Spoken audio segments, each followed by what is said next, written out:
After nearly 2 weeks on the run, the final 2 Palestinian prisoners were caught overnight. Israel said 2 other people who had helped them were also detained from a house in Jenin. Elsewhere in the Palestinian town, confrontations after a separate Israeli incursion, apparently designed as a decoy. Tonight we have closure. The last 2 terrorists who escaped Gilboa prison 2 weeks ago were arrested. Munadel Infai'at and Ayham Kamamji, both members of Palestinian Islamic Jihad, gave themselves up after Israeli forces surrounded the house they were hiding in.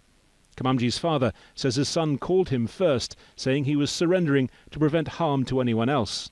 2 weeks have passed, and I had expected him to call me from Gaza or Lebanon or some safe place. We hold the Israeli occupation forces fully responsible for his life, for his safety and well-being.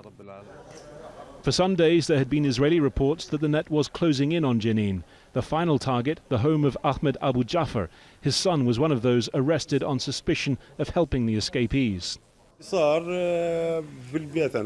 I was here when I heard gunshots. I didn't know where they came from. I went inside and closed the door. Later, I heard soldiers on loudspeakers saying, "Turn yourselves in or we demolish the house."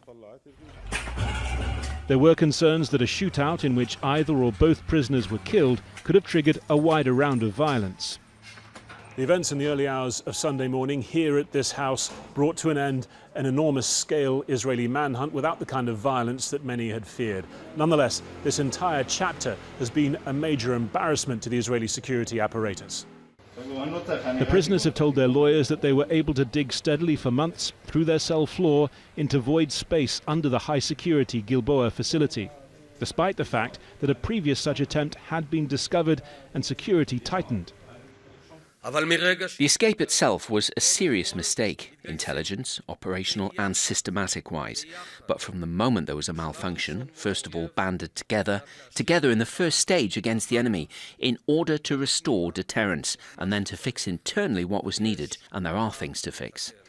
While Israelis celebrate the recapture of all 6 escapees, Palestinians remain focused on the escape, seen as a rare if fleeting victory for a population among whom solidarity with prisoners is a near consensus issue.